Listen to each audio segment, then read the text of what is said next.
Oh my gosh, this earring. Hi guys, welcome back to my channel, and welcome if you're new. How to always keep your home neat and tidy. Now, for those of you who know me and who watch my videos, you know that I have struggled with keeping my house clean.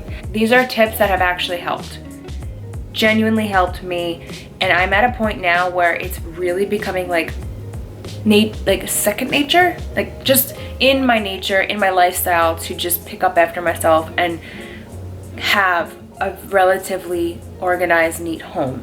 Without further ado, these are 7 tips that have actually made a difference for me. So keep watching if you want to know. Tip number 1 is declutter. You need to find a method that works for you. So for me, if you've been a subscriber, you may have seen my declutter videos from the Con Marie method. She is Marie Kondo. She wrote a book called The Life-Changing Magic of Tidying Up, and I have I purchased that book. I loved it. I made a couple videos that were inspired by that. So my method of decluttering is completely her style. I may have like tweaked it a little bit for myself. I have videos linked below that like changed my life. Everything at home, everything, like, look into it if you don't know what it is. I'm sure you already know what it is, but you have to declutter everything. Like, the base of everything is like starting fresh throughout the house. You need to like declutter completely. So that is my first tip, okay? You have to start somewhere. Tip number 2. When I lived at home with my mom, I feel like whenever somebody would clean, I would just like get motivated to clean. Or if I started cleaning, like at least one person in the house would see me doing it and like start straightening up. I don't know why, it's just how we are. Since we're such visual creatures, me including, like, I am very visual and I learn and get inspired very like easily. So for me, if I'm sitting there watching something, whether it be a health video, a cleaning video, a fashion video, I will get inspired, and it just stirs something up in us.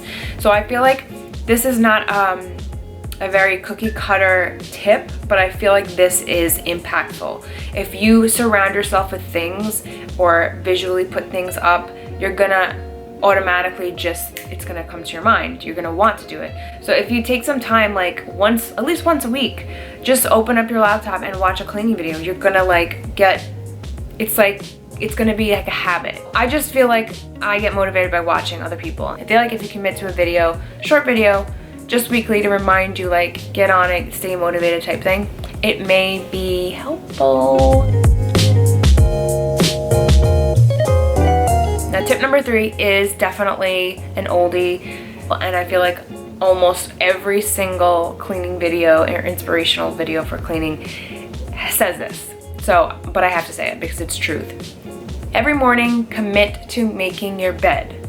Now, this is so helpful because it's the first thing you can do. It's the first, like, it's the time of day where it's like one good decision can help make you make another good decision. So when you make your bed, it not only makes your room look bigger, but you feel like you accomplished something, and then it makes you want to make sure everything else is kind of in its place. For the most part, I feel like that's what it does. And here's the thing.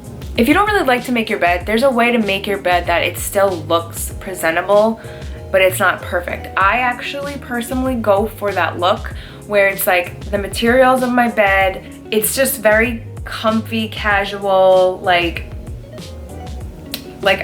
made bed. Like, the pillows are up there, the sheets are in, but the actual comforter is kind of undone, and it looks like messy. Either way, there's a way to do it where it's like look presentable and not have to be perfect. Another reason why people probably don't make their bed often is like, all right, well, I take naps, so it's just pointless to do it. Or my husband takes naps and he constantly messes it up.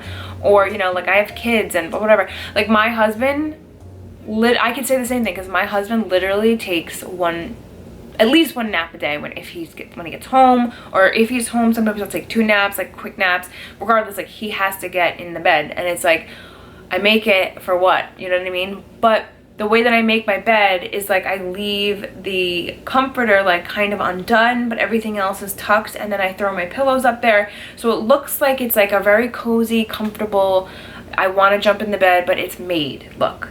And I feel like you can accomplish that too. And if there's like really no excuse, you can kind of make it, commit to it for a week and see how you feel and see if it helps. New details and home decor. This one to me is honestly what really does help me, and it seems silly, but some of you can relate.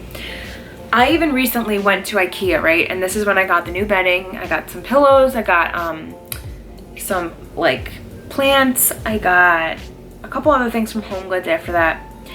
And honestly, just changing a little bit of the decor in my home and in my room made me so excited to like clean and make my home look good, and like my room, and just make it look cozier. And I just really got inspired and motivated to keep everything in its place and just clean. I like legitimately, and like every day I was excited to just like make my bed, see what it looks like, go in the kitchen, clean up the kitchen because I have these hanging plants. Like I just feel like it's not that you have to spend a lot of money. Like I really didn't spend a lot of IKEA. IKEA is relatively inexpensive. Actually, it's very inexpensive.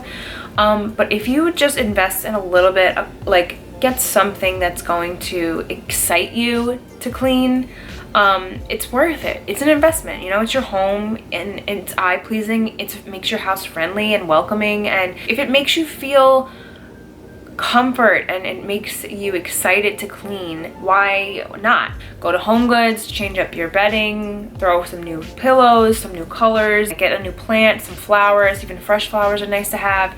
Something that's going to get you excited to want to clean, because honestly it really changed my outlook and perspective and made me really excited to clean. So it's not like you have to constantly buy things, but if you do get a couple of pieces, I think it will really help change, freshen up the room, and make you excited. It's all about making your home homey, you know? Tip number 5. So this one is, for me personally, I would say about every 5 to 6 months, I go through my closet and my drawers and stuff, and I literally kind of just declutter things. I will, because a lot of things keep accruing. If you buy things, you shop.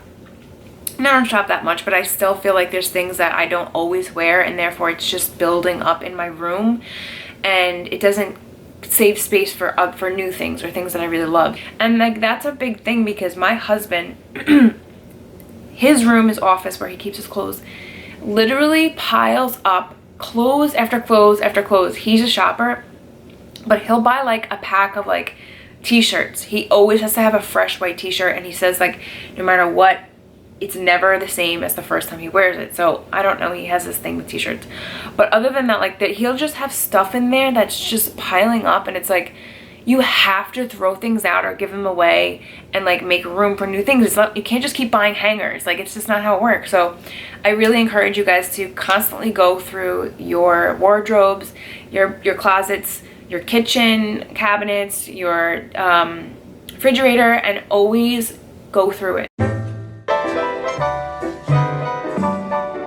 Tip number 6 is another one that is very common, but it is a game changer. So clear countertops and desktops.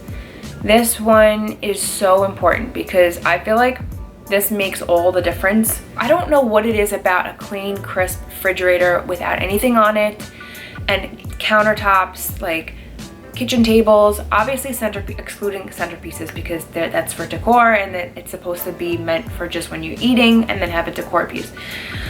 But a clear counter space makes such a difference because it opens up the room. It makes you feel like it's breathable in there, and it's free for your enjoyment. It's free for you to put a plate down to eat without a mess around you. It's free for you to put your books down to study and just feel free of clutter. Like it's just such a nice feeling and such a nice thing to see when you walk into a home or when you walk out of your bedroom to go into your living room and see like your kitchen countertops are clean and ready for you to start cooking, you know? Whatever you can do to avoid putting things on top of your counters will make such a difference. Like, you will have to be forced to put it back where it goes. You'll be forced to have a home for what it is that you're like it's in your hand, whether it's keys, hang them up somewhere, whether it's a jacket, go hang it up in your closet, whether it's, you know, throwing a cup and, you know, some trash that you just ate and you leave it on the counter, just throw it out in the garbage, you know, like put the glass back in the sink or in the dishwasher. I don't know, that's personally just a big tip for me. If I make sure that the counters are clean, then I know like I'm doing my job. I'm making sure like everything's in its place. And lastly, tip number 7 is one that I feel like helped me a lot. There's different dishwasher methods, I feel like, and I think there's 2. It's like this one was really helpful to me. The lady said, I make sure that after dinner I put all the dishes in the dishwasher, and then I turn it on, and it's getting clean. We watch our little movie, we do our thing, put the kids to bed, I do my nighttime routine, and then before I go to bed, I go to the dishwasher and I take everything out so that the next day it's already all set. I don't have to put anything in the sink, I can put it right in the dishwasher. Great idea. I think that's great, especially if you have kids, because in the mornings you don't want to be having to do another thing and you need as much time as you can to yourself. For me, I don't have a kid, so I find that the method for me is like, most of the time I put the dishes on, make sure all the dishes are in the dishwasher at night, like literally right before I go to bed, so that there's nothing out in the sink. Turn it on and, you know, go to sleep. And then in the morning when I'm making my coffee or having my glass of water before my coffee, I will just open the dishwasher and start putting it away as the coffee is brewing, and it's just something that I find works for me. But like, I think about if I was to have kids, like I would want that time in the morning to just have to myself, for my sanity, for not to do another thing. Like, you know, the day would be full of things to do, so I want to just like be at ease and sit down and enjoy my coffee. But for me, that's what works. So if whatever method for you, but I feel like if you do it as soon as you wake up or as soon as you go to bed, it gives you that habit of having to put it in the dishwasher and having a clear, crisp sink, you know? I don't know why I said crisp. But yeah, I'm sorry I rambled a lot. I hope this was helpful to you guys. I just feel like these are tips that have really genuinely helped me. And if you guys have tips, comment below, because I always would love to hear some, and I'm all about keeping it clean. All right, I love you guys. Subscribe if not already, and I'll link some other videos that are similar below. So love you, and I'll see you in the next video. Ciao.